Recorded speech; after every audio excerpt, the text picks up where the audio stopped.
Oh, thank you.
Hi, good afternoon, everyone. Good afternoon.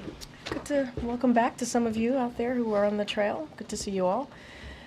Okay, as you just heard from the President Biden, he spoke with President-elect Trump to congratulate him on his victory.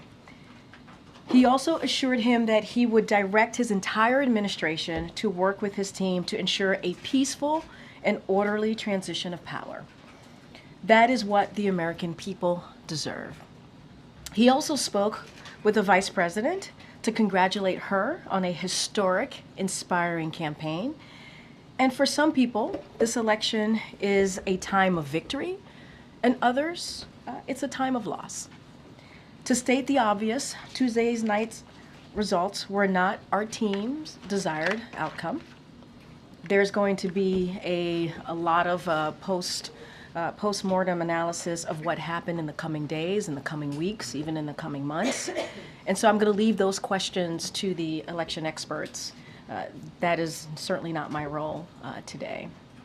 But what you heard from President Biden is that the struggle for the soul of America since our very founding crosses generations and is always ongoing. It is still important today. The President and the Vice President accept the choice the country has made. And because the President has said this many times, you heard him say this moments ago in the Rose Garden, you can't love your country only when you win, and you can't love your neighbor only when you agree. The President also spoke to the importance of the integrity of the American election system. It's honest, it's fair, and it's transparent. And it can be trusted, whether you win or you lose. The President and Vice President are proud to be leaving behind the strongest economy in the world. And the President and the Vice President are proud to have changed America for the better. That's going to be their focus in the upcoming remaining days. You heard the president say that we have 74 days left of his administration, and they are going to make every day count on behalf of the American people, regardless of who voted for them. With that, Zeke? Thanks, Karine. First off, do you have an update on when the president-elect will come visit the president here? So as we said in our statement yesterday after the vice president spoke at Howard University, our teams, the president obviously invited the president-elect to the White House for them to meet. Our teams, their team and our team are working on that, and we certainly will share once we lock something in the near future. Second, when the president spoke in the Rose Garden a little bit ago, one thing he did not do was take any accountability for his party's defeat on Tuesday night. Does he feel any sense of responsibility for the outcome? Does he feel he should have done things differently through the course of this campaign? So there's a lot there, and let me, if you don't mind, give me a second to unpack all of this, because I think it's important for the American people to hear this as well. Look, the president has spoken to this, and I'll say it again here. He was certainly inspired by the campaign that the vice president ran. When he decided to pass the torch over to the vice president, you saw the party come right behind her, support her, right after he was able to do that. And it's because she was the right person for the job. You heard him say that in 2020, the reason why he selected her as her running mate, because he knew she would be able to do the job on day one. And you heard that obviously once he decided to pass the torch, which he didn't think about, like give any second thought, right? He thought about it and did it. Like, it wasn't something that he gave a second thought to, as I just said. He knew it was the right thing to do. And I would want to say as well is that if you look at the 4 years, almost 3+ years, there are some historic accomplishments that they were able to do together, whether it's beating Big Pharma, and now Medicare is able to negotiate, whether it's getting a bipartisan infrastructure law, whether it's the PACT Act, the Bipartisan Infrastructure, the Chips and Science Act, thank you so much. These are things that were able to get us out of the pandemic. And you heard me say at the top that the president is proud to leave the strongest economy for the next person that's coming, for the president-elect. And that's what they're going to inherit. But with all of that said, and this gets to your question, despite all of the accomplishments that we were able to get done, there were global headwinds that because of the COVID-19 pandemic, obviously COVID-19 led to disruptions with the supply chain, and it had a political toll on many incumbents if you look at what happened in 2024 globally. And that's part of what you saw, right? You saw that there was a political toll on incumbent parties around the world here. Now, I'm going to be very mindful and leave the political analysis to the pundits. They're going to dig in, they're going to look under the hood, they're going to see exactly what happened.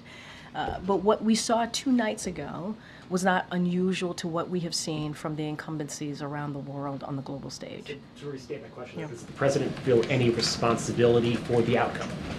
The president understands that he's going to respect the will of the people. That's what he understands. He understands that the American people made a decision, and he's going to respect that. He believed he made the right decision. When he stepped aside, decided that he wasn't going to run, he automatically... Guys, here's the thing, and we can't rewrite history. We have to remember what happened in 2022. 2022 is a perfect example, actually, because when we came out of 2022 midterms, we saw a successful midterms for any new administration in over 60 years.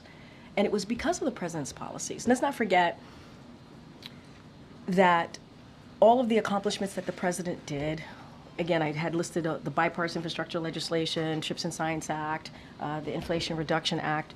Those are popular with the American people. They are. Those policies were indeed popular.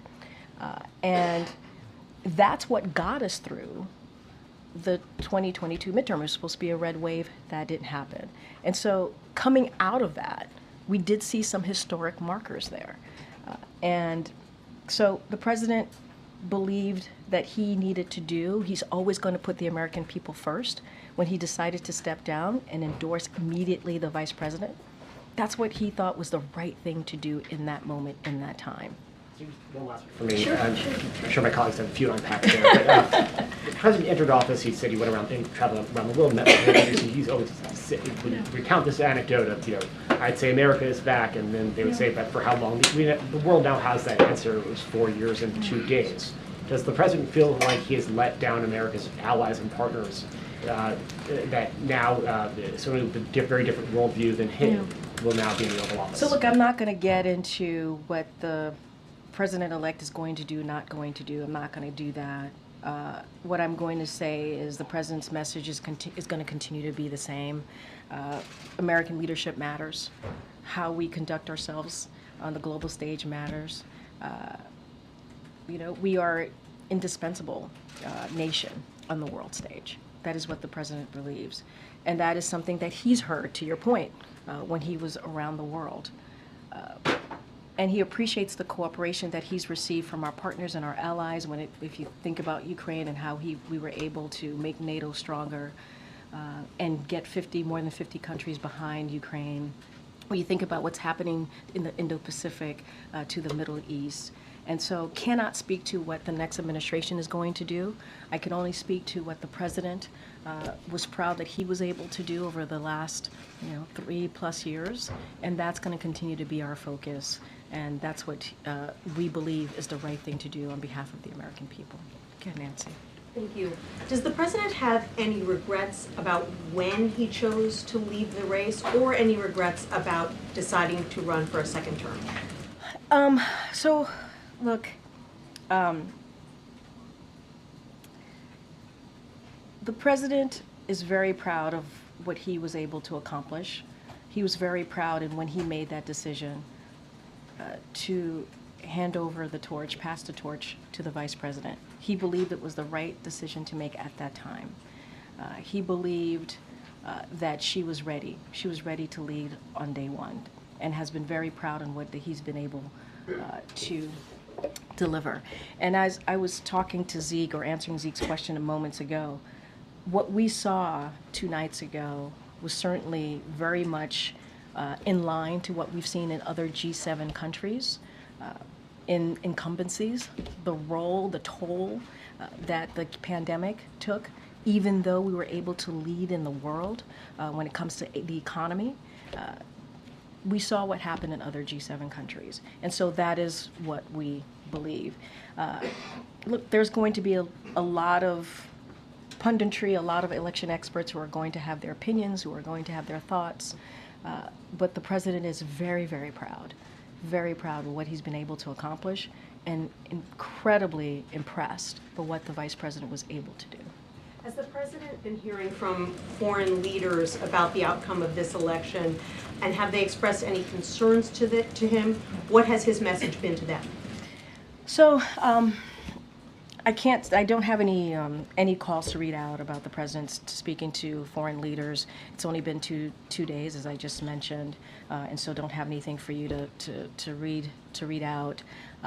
But it's very much what I just said moments ago about his message to world leaders about how important it is to have our participation, Americans' leadership on the world stage, and what that means. And we've been able to see that for the last 3+ years, whether it's Ukraine, whether it's the Middle East, whether it's Indo-Pacific.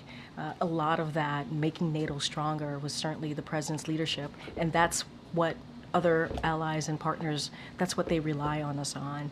And so we're going to continue to do that. That's going to be our focus in the next 74 days. I just don't have anything to read out. But our message is America is going to continue to be there. I can't speak to what the next administration is going to do. And the president said today that he's going to assist with the transition. Yeah. Has the Trump transition team been responsive? Have they taken the steps that need to be taken so far in order to ensure an orderly transition? If you're talking about the MOUs that the transition teams need to sign, as of now, the Trump-Vance transition team has not yet entered the agreements with the White House and the General Services. And our Chief of Staff, Jeff Zients, reached out to the Trump-Vance co-chairs. And so we're going to leave that line of communications open. We're going to be helpful here. We want to have an effective, efficient transition of power. And so we are ready to provide that. As you know, the president invited the president-elect, Donald Trump, to come to the White House. And so once we lock that in, we certainly will share that with all of you. But we're ready. We're ready to assist. We've been trying to be there and be ready to assist in any transition with this, obviously, this transition. And so we're going to reach out, have those conversations, and so I'll just leave it there. Okay. Thanks, Karine. Does President Biden believe he could have won if he stayed in this race? President Biden believes that he made the right decision when he decided to step aside and immediately endorsed the vice president, and you saw the party come behind her, support her, and he believed it was the right thing for the American people. He put himself aside. This was not about him. This is about what was right for the American people, and that's what he believes. He believes it was the right decision to make, and he's very incredibly proud. And just to follow up on the previous questions, the president said when he stepped aside that his #1 priority was making sure that Vice President Harris would succeed him at the White House. That, of course, is not going to happen. So does he have any regrets? In which way? Any regrets in how it all played out? Since I mean, I said this at the top. This was not the outcome that our team had wanted. So are we disappointed? Yes, we are disappointed. It would be false for me to say that we were not. But we also respect. We respect the outcome of the election. We respect what the American people voted for, wanted. And so because of that, the president is also going to make sure there is a peaceful transfer of power, because that's what the American people deserve. And so, not going to get into analysis here of specifics of what happened, but what we know is the results. And so, are we disappointed? Of course. Of course. But it is important to make sure that what the American people decided on, what it is that they wanted to see, that we respect that, and we'll do that. And what are the president's top priorities in the next 70 or so days? When Trump comes in, he could undo quite a bit of what President Biden has put in place through executive action. So a couple of things. Again, I'm not going to get into hypotheticals here about what the president-elect is going to do or not do. I can tell you a couple of our things that we're going to focus on in the upcoming 74 days. And we're going to make sure that we keep the government open. We're going to deliver assistance for communities devastated by Hurricanes Helene and Milton and other recent disasters. We're going to pass the NDAA, that's important. And we're also going to make sure that we confirm well-qualified judicial nominees. That's going to be certainly our focus in the next 74 days. And I'm just not going to get into the next administration, what it is that they're going to do or not do. I can speak to what our focus is going to be. Gotcha. In 2020, President Trump did not invite then President-elect Biden to come to the White House. President Biden has elected now President-elect Trump to come. I'm curious if that was a hard decision for him, given that he didn't have that offer 4 years ago. So, look, you mean a hard decision for him to make, President Biden to make right now? Biden now.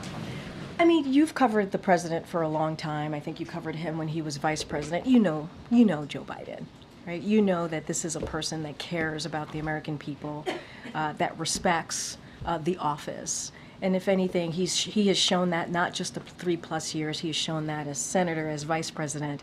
And so it is not surprising to me that he would do the right thing on behalf of the American people. This is not about the president-elect, right? This is about the American people. They deserve a peaceful transfer of power. That's what this president understands and wants to make sure that we execute the Biden-Harris administration. And so that is what you saw. That's what you're going to see. That's what you heard from him. You heard that from the vice president as well yesterday when she was at Howard. And that's what you're going to see over the next 74 days. So I think it is in line with who this president is and how he sees the importance of respecting the American people and how it is important to make sure we truly have a peaceful transfer of power. And him being the president, the current president, the onus is on him to make sure that happens. There's been a lot of criticism in the last couple of days directly addressed at President Biden for some of the questions that have already been asked. Running in the first place or not stepping aside faster. Some of that criticism has also been directed at his team and the advisors around him for advising him to do what he did. Can you address that criticism? To do what he did, meaning Running again, not stepping aside faster, and showing what some people say, quoting folks here, an arrogance of believing he was the only one who could beat Donald Trump. I mean, well, you said something at the end that I do want to just kind of reiterate and remind folks, and it was a good reminder to me, which is like, look, this is the president who has been the only person has been able to beat Donald Trump. I mean, that is true. In 2020, he was able to do that. There were more than 20 candidates who tried to beat him, and he was the one that has been able to do that. I talked about what happened in the midterms, how it was historical for a new administration in more than 60 years to have been able to have that type of outcome from the 2022 midterms when everybody said it would be a red wave. What I will also say is that he's incredibly proud of the campaign that this vice president ran. Incredibly proud of her. And when he did decide to step aside, he immediately endorsed her, and the party unified behind her. They He did. said that. My question is just if you can or want to Yeah. address the criticism that's being directed at him for this loss. There's going to be a lot of people who are going to say a lot of things. There's going to be election experts who are going to look under the hood in the next couple of days and weeks and months, as I've said already, and they're going to have their opinion on this race. What I can say is that, and this is something the president says all the time, you get knocked down, you get back up. And the president said this moments again, this is a defeat, but we are not defeated. And the president believed he made the right decision on behalf of the American people, on behalf of this country, to step aside. And we saw what happened in 2022 after the midterms. We saw where we were at that time. And this is how elections are. This is. It ebbs and flows. You win, you lose. And this is where we are today. What we're going to focus on is respecting the American people and how we move forward in the next 74 days. Thank you, Karine. You talked about the influence that the 2022 midterms had on the president's thinking to decide to run for re-election. But around that time in 2023, polls showed that roughly 80% of Americans believed at that time that the president was too old to serve another term. Did he believe those voters were wrong? What he believed is what 14 million voters decided in the primary to make him, and the vice president, obviously she was on the ticket, the nominee. That's what happened. 14 million for this current past primary. 14 million Americans decided that. So they made their decision on who they wanted. They did. That was decided. Now, as we know, in July, the president made a decision to step aside, and he immediately, again, decided to, without thought, without second guessing, endorsed the vice president. So you had 14 million Americans who made that decision in the primary. But around that time in 2023, the president's team also very firmly encouraged other rising stars, luminaries in the party, people who had participated in the primaries in the 2020 cycle, to rally behind the president and not to consider their own ambitions. Was that the wrong call? I'm not going to get into conversations. I'm not going to get into that reporting. It is not unusual for people to rally behind the leader of the party. In this case is in this case is Joe Biden for the Democratic Party. It is not unusual for that to happen. I'm not going to relitigate or get into what was said, not said.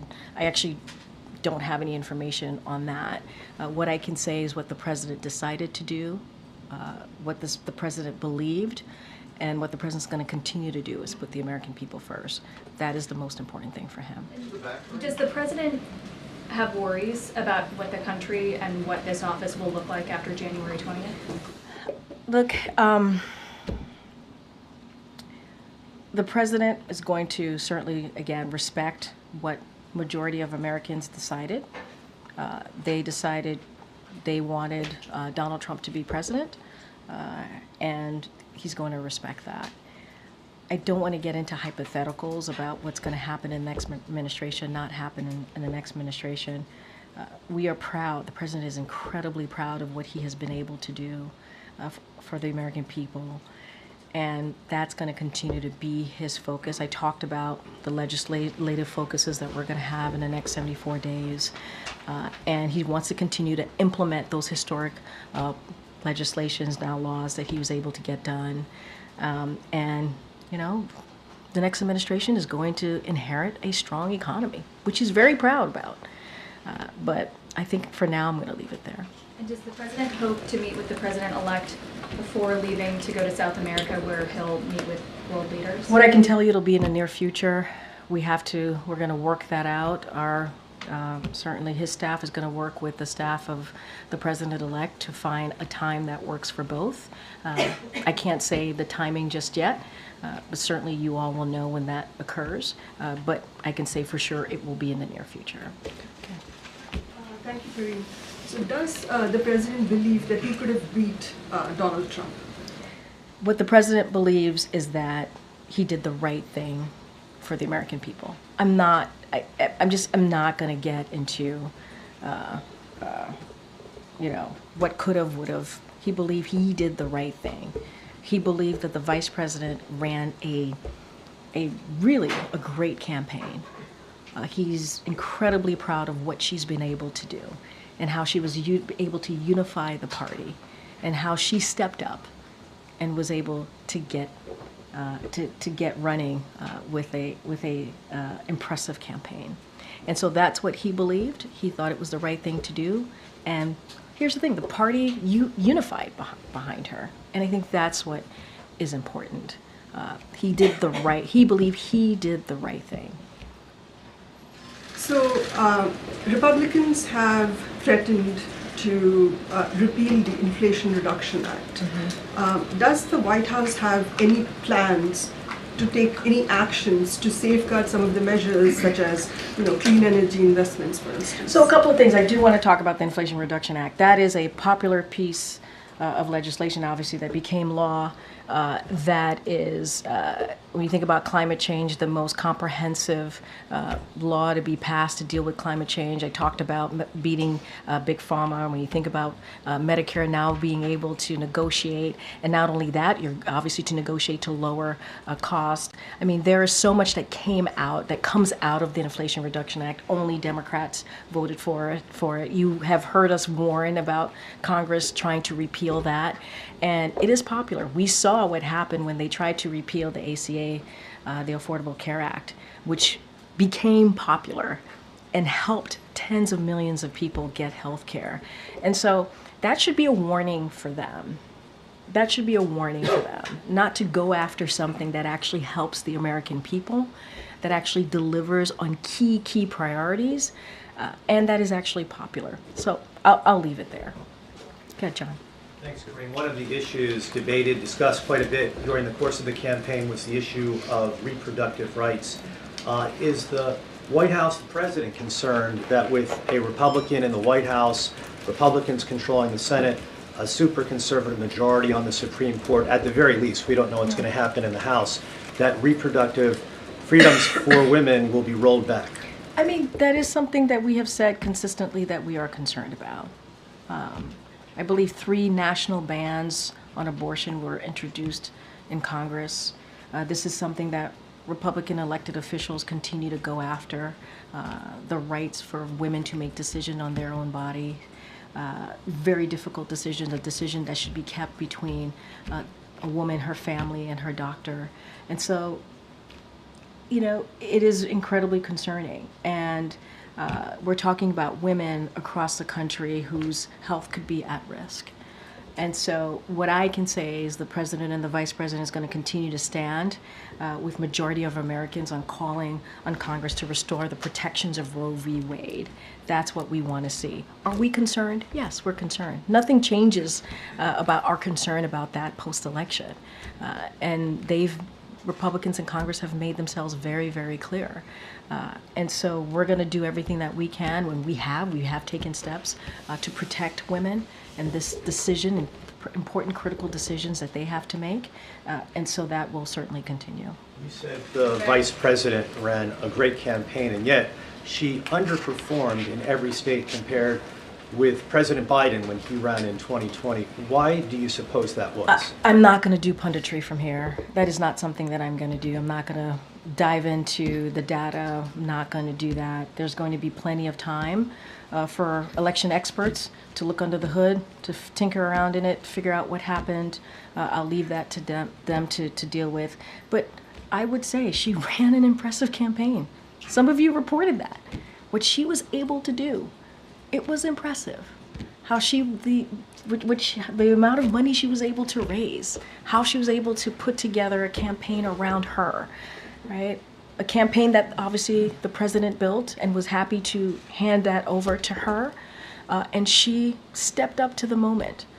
Now there's going to be a lot that's going to be discussed about what happened, the data, exactly what occurred, and so I'm going to leave that to them. But what I will say, and I think this is just a data point that I've been talking about what we've seen in G7 countries, what we've seen with incumbencies after the pandemic, because what the disruptions that the pandemic caused, even though we did what we did everything that we could to have policies to get us out of the pandemic and leading the world on the economic front, there were political toll. Right? The pandemic led to some political tolls for incumbencies. That's just a data point that I'm sharing with all of you that has been consistent to what we've seen with G7 countries. And so I'll just leave it there. Go ahead, Karen. Thanks, Karine. We heard the president say recently in the summer that the former President Trump's vision for America is dark and that it's not who we are. But given the results on Tuesday night, does he think he misjudged where the country is right now? Look, the country spoke. They did. Majority of the country spoke. They were very clear on where they wanted to see the direction of this country. And we're going to respect that. We are. We're going to respect that. But to your question about what the president said, the president always believes it is important to be honest. He sees it as an obligation to be honest to the American people. And that's what you heard from the president that said there. But again, American people made a decision. We're going to respect that. We're going to have a peaceful transfer of power. That is something the president is going to lead, right? He's going to lead by example. That's what you're going to continue to see in the next 74 days. Thanks, Karine. Picking up on that point just a little bit, earlier you said that the White House's view when it came to reproductive rights did not change from pre and post-election. The president repeatedly referred to Donald Trump as a threat to democracy over and over again. And this morning, though, he said we're all going to be okay. So, was that just political rhetoric? I mean, if you know the president, you know that him saying we're all going to be okay, he's an optimist, right? He believes when you get knocked down, you get back up. We lost, but we're not defeated, right? We suffered a defeat, but we're not defeated. And that is the president's optimistic nature. And it's very similar to the question that I just got from Karen. The president believes, as you asked me about the threat to democracy, believes in being an obligation to be honest to the American people. And we cannot forget, it wasn't, just really quickly, it wasn't just the president who was saying this, right? I mean, you had the former president, now the president-elect, talked about an enemy within. Right? He talked about mistreating Americans who disagree with him, about terminating the Constitution. We heard from his former Chief of Staff, John Kelly. And let's not forget the former Defense Secretary, Mark Esper. We heard from them and what they had to say. So we weren't the only ones saying that. And the president does believe that he needs to be honest, has an obligation to be honest to the American people. Now we're in a situation where the American people have spoken, and we're going to respect the outcome of the election 2 days ago, because we have to respect our election system. It's important to do that. And at the same time, he's still a leader. He wants to make sure that he shows optimism, right? He wants to make sure that people understand that there is a tomorrow, right? There is going to be another opportunity to have your voices heard. And so that is very much quintessential Joe Biden, I think, if you have followed him and really reported on him for the past several years. To be clear, you still believe that Donald Trump is a threat to democracy? I think that the president was very clear what he stated, and it was very honest. And what we are trying to do, and I get your question, what we are trying to do is respect what the American people decided. We're not trying to cause any divisions here. We're trying to be very respectful of what the American people, but again, when he spoke, he wanted to be honest with the American people and shared what he believed, and it wasn't just him. But right now, we want to move forward. We want to make sure there's a peaceful transfer of power. That's what the American people deserve. On another topic, do the election results ramp up the urgency to get more aid to Ukraine?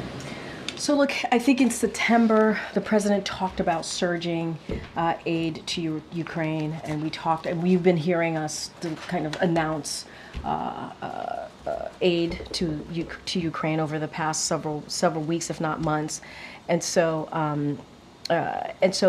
that's not going to change. We're going to surge and get that out there to Ukraine. We understand how important it is to make sure they have what they need. And so that hasn't changed. That is no different. And so we're going to surging that aid to Ukraine.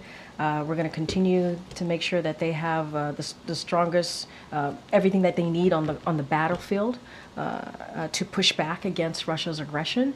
So that certainly doesn't change. And we have taken action to strengthen Ukraine's air defenses and enhance their battlefield capabilities.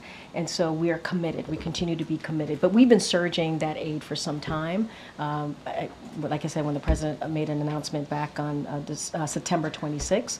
And so that's going to continue for sure. And one last one, if Sure. I may. Yeah, Senator sure. Bernie Sanders, he says that he has suggested that party leadership abandon the working class. What's the White House response? I mean, look, obviously we respect Senator Sanders. He's been a partner with us in many of the important historic pieces of legislation that we were able to get passed.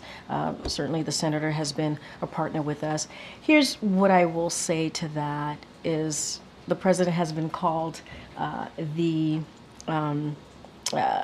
most pro-union president when it comes to working class, right? Pro-union, if you think about unions, we're talking about the working class, right? And he's done everything that he could to make sure that we created jobs where you don't need a college degree, right? Think about the Bipartisan Infrastructure Act, you think about the Chips and Science Act.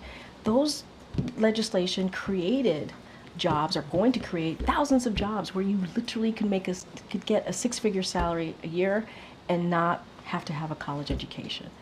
And the president created 16 million jobs in the past more than 3+ years. And it is because wages went up, right? Unemployment has gone down. And he believes everybody deserves a shot. You hear him say that. Everybody deserves a shot. And building an economy from the bottom up, middle out, making sure that we are continuing to grow the middle class. I think you see that in his policies.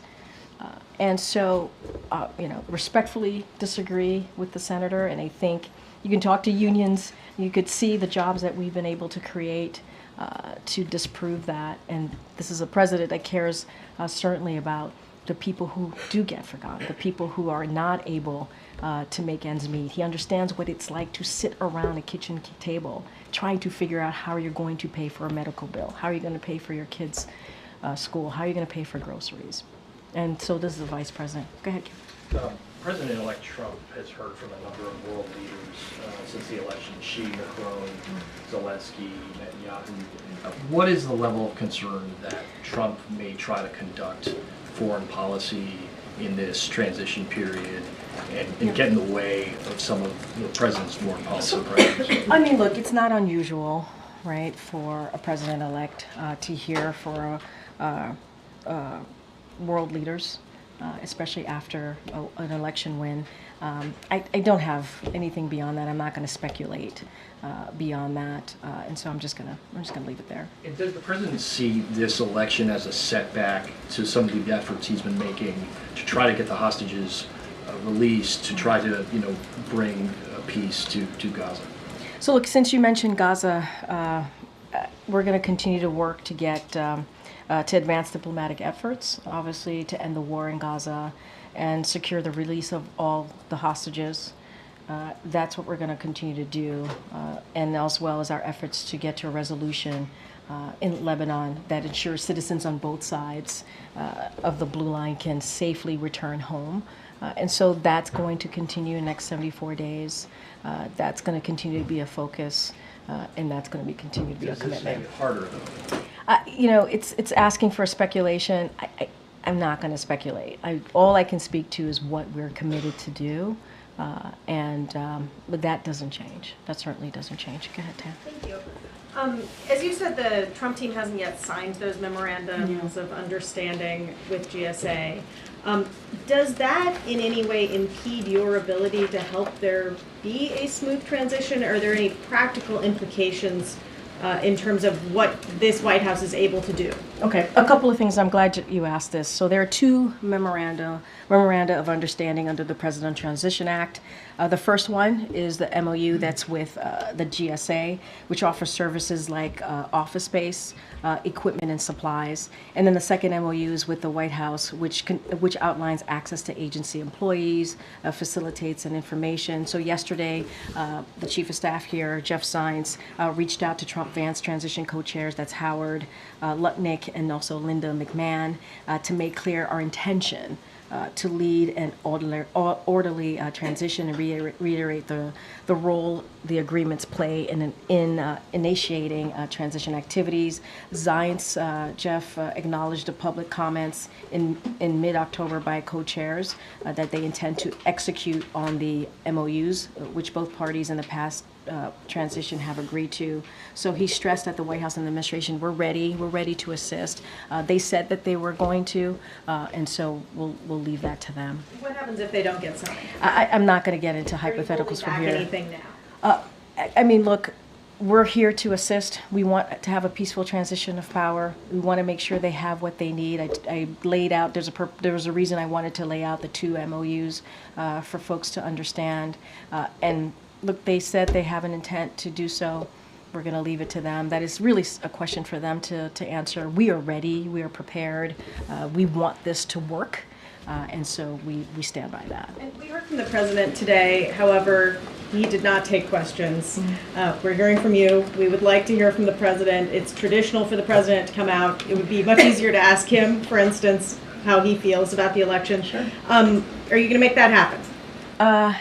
He will be looking forward to talking to all of you soon.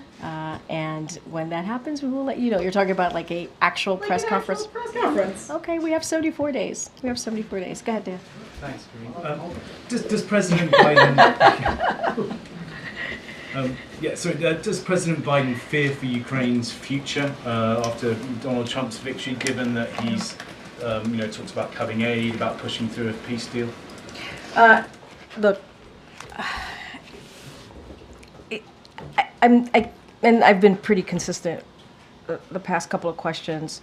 I don't want to speculate what the administration is going to do or not do. I'm going to focus on today. I'm going to focus on the next 74 days. That's what I can speak to. As you've seen, this president, our allies and partners have rallied behind Ukraine, stood up to Putin's brutal invasion of Ukraine, building a coalition of more than 50 countries to make sure Ukraine had what it needed on the battlefield.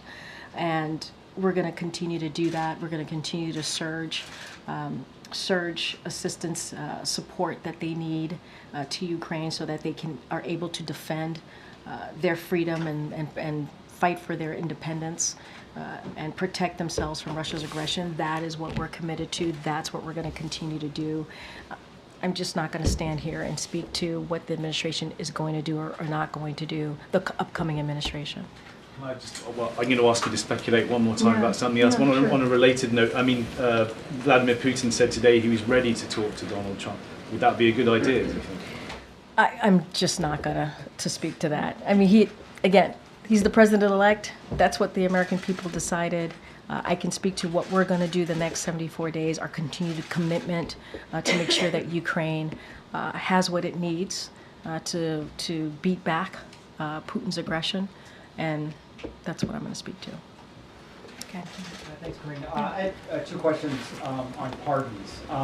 The first, does the president intend to pardon any administration officials or people that Trump has threatened with any sort of legal actions? He's got 74 days, as you mentioned. Yeah, I know pardons is going to be a big part of the questions that I get here over the next several weeks and couple of months that we have. I don't have anything to share or any thought process on pardons. Once we have something to share, we certainly will share that. Secondly, his son, Hunter, is also up for being sentenced next month. Does the president have any intention of pardoning him? We've been asked that question multiple times. Our answer stands, which is no. You mentioned 2 MOUs. Yeah. Can you give us a flavor of what might be subsequent MOUs that might be coming up? I was talking about the transition and how that there's 2 MOUs that are related to the Transition Act, Transition Presidential Act, and that's what I was speaking to. I don't have anything else beyond that. This is part of the Transition Presidential Act, and that's what I was speaking of. I just wanted to make sure that there was an understanding that there's 2 MOUs. I don't have anything beyond that. Okay. Okay.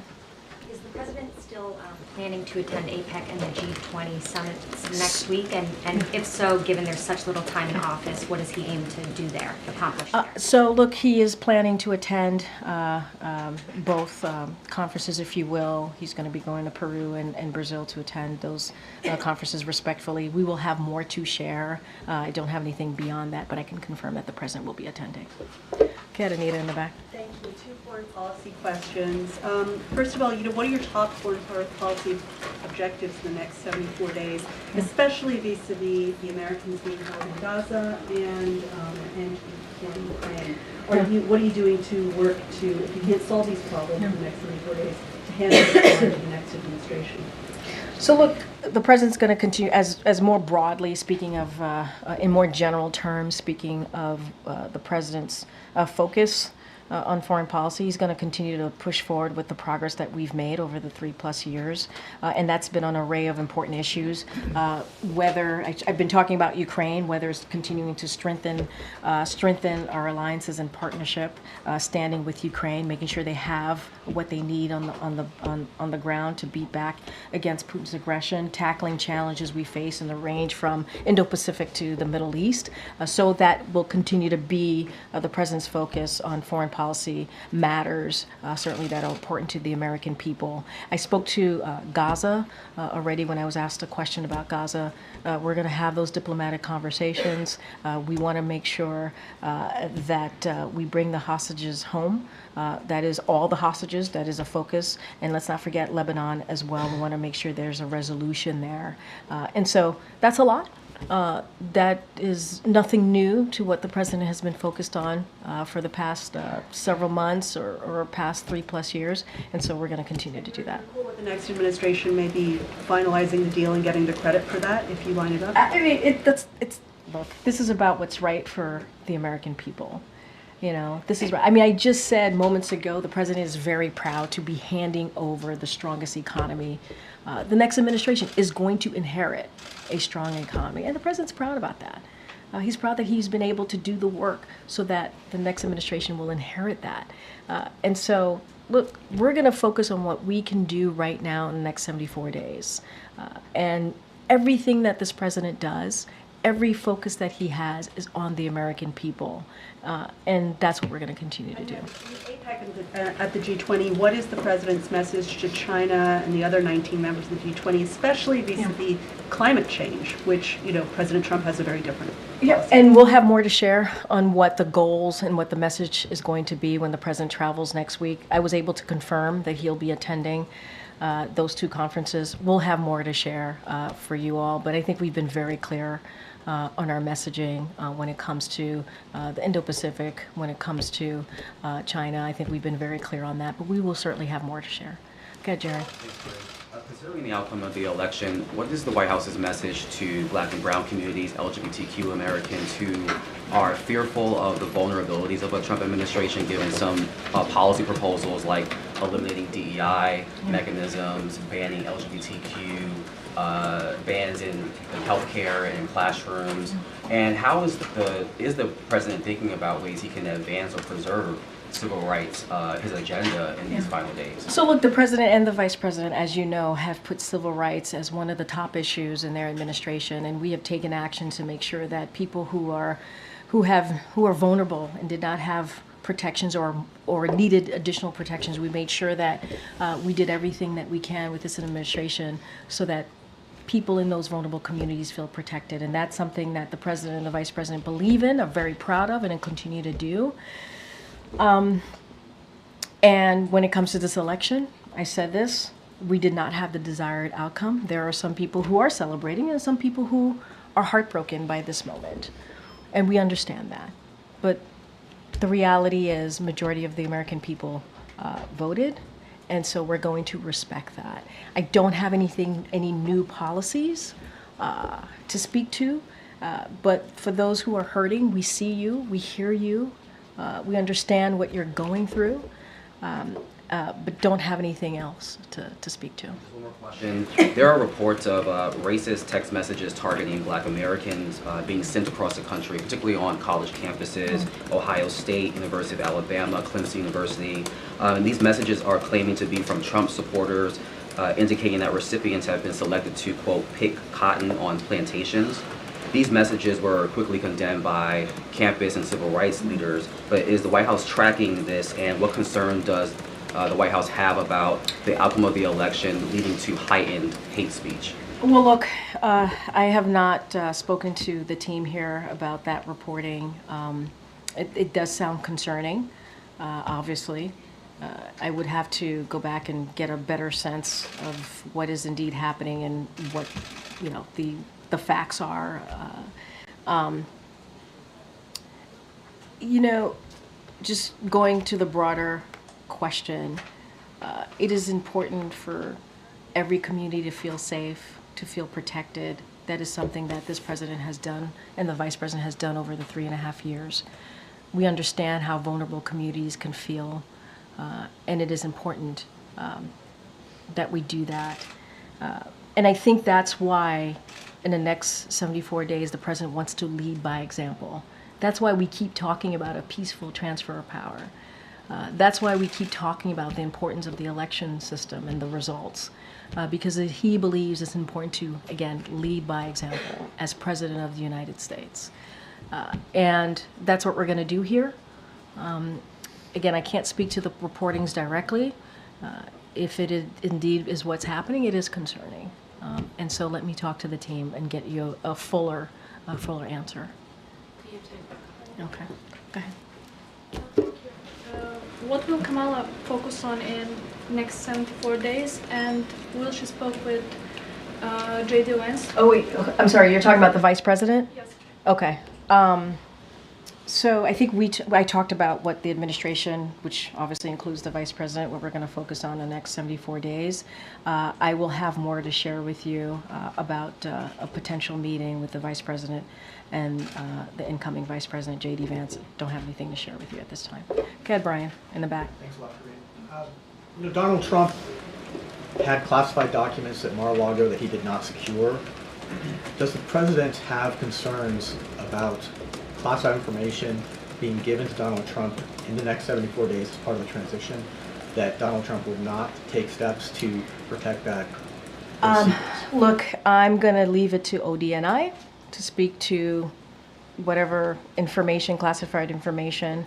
I'm not going to get into speculation from here, and just leave it there for now. Sure. When President Biden invites Trump to the White House, will he also invite the other living presidents? Will he invite Barack Obama, George W. Bush, and Bill Clinton to be here as well? I don't have anything beyond President Biden inviting the president-elect when they spoke recently. I don't have anything more. Obviously, when that meeting lands in the very near future, we will share that. The teams are working on it. I just don't have anything beyond the president inviting the president-elect. Go ahead, Phil. Thank you. First, a quick follow-up. Just Does the president still stand by his description of the former president, now president-elect, as an existential threat to democracy? I don't have anything else to share beyond what I said. The president believes, when he said it at the time, he believes he had an obligation to be honest with the American people. I laid out what people who, former staffers of the former president said. We're talking about John Kelly, former chief of staff. We're talking about the former defense secretary. They were very clear. And we also heard words that the president-elect said, enemy within, going after people who disagree with him. And so the president is always, always going to be very honest with the American people. I don't have anything else to share beyond that. Look, we are being very clear here, right? The outcome was not what we wanted. And the American people have made a decision, and we want to respect. We want to respect the decision that the American people have made, and we are going to make sure that the American people get what they deserve, which is a peaceful transfer of power.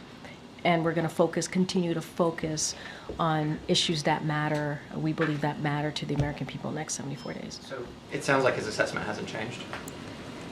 He was being honest. He has an obligation, and he was being honest with the American people, and he will continue to do so. A question about the peaceful transition. Sure. What is President Biden's message to career civil servants who will carry over into the next administration? Does President Biden believe that they should be fully cooperative as the next president seeks to put his agenda into action? Fully cooperative. Not slow things down. Oh, no, Republicans are yeah, I voiced mean, a lot look, of we're frustration. saying that we want a good, a peaceful transition. We want an effective, efficient transition. That's what we're saying, and that's in the president's administration. Career, political, we want to make sure that that transition happens in an orderly way, and we're not looking to slow down anything. We want it to happen. That's what the American people deserve. This is not political here, folks. This is not about politics. This is about the right thing to do for the American people. They've made a decision, and we're respecting that. Thank you. Yeah, no problem. I don't know how much. Good, sir.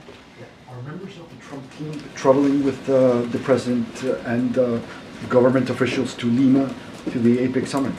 I'm sorry. What's the? Are members of the Trump team traveling, or are they going to be in Lima? You're going to have to ask the Trump team. I can only speak for the president. Yeah. Go ahead, Jackie. Just to follow up on the pardon question, is a commutation also still off the table? For who are you talking about? Oh, no. I mean, we're not. That's not what we're going to do. So you had said on Air Force One that the president would not consider a commutation of his sentence. Yeah, You're saying that still stands? Yeah, okay, that great. stands. Yeah. And then I heard you earlier in the briefing talking about the pandemic's role in the outcome of this election. And it sounds like that is being looked at internally as potentially one of the causes of this outcome. But Richie Torres, the congressman, tweeted, Donald Trump has no greater friend than the far left, which has managed to alienate historic numbers of Latinos, blacks, Asians, and Jews from the Democratic Party with absurdities like defund the police or from the river to the sea or Latinx. Is the administration, the campaign, the Democratic Party looking at the pandemic as the cause rather than, is that easier than looking in the mirror? So look, let's step back here. I think I've been, and the president and the vice president has been pretty clear in understanding that the American people have spoken and respecting that. I think we have tried to be incredibly respectful of what happened 2 nights ago. And we're going to continue to do that. And I'm not going to speak to every person in the Democratic Party who has an opinion or a thought. I'm just not. It is not something that I'm going to do. I talked about the political toll on incumbent parties around the world as a data point, right? As something that we have seen pretty consistently with G7 allies in this time. And obviously, one of the things that occurred was the pandemic. It did. It caused disruption. It caused the supply chain to be disrupted and caused the economy to be turned upside down. while we put policies and we are, in fact, leading the world on the economy, it doesn't stop the fact that there has been a political toll for incumbents. That is something that I'm telling you as a data point to share, because we know that you guys would have questions. That's a data point that I'm using. And I'm also saying that there's going to be election experts in the next days, weeks, months, who are going to, again, looking under the hood, kick the tires, trying to figure out exactly what happened 2 nights ago. And so they're the pundits. They're going to speak to that. They're the experts, and so we'll have more information as they look at the data. And so we'll leave that to them. And so I'm offering you our perspective, our thoughts, how we're going to move for the next 74 days. And I think what Americans should be assured of is that this is a president that's going to put the American people first.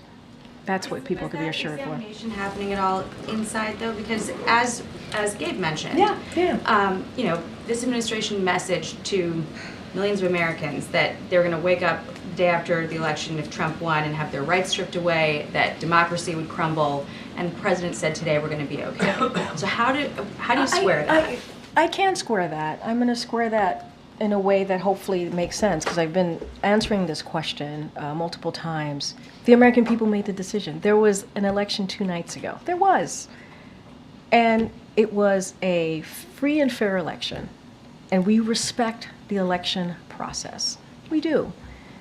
And Americans spoke.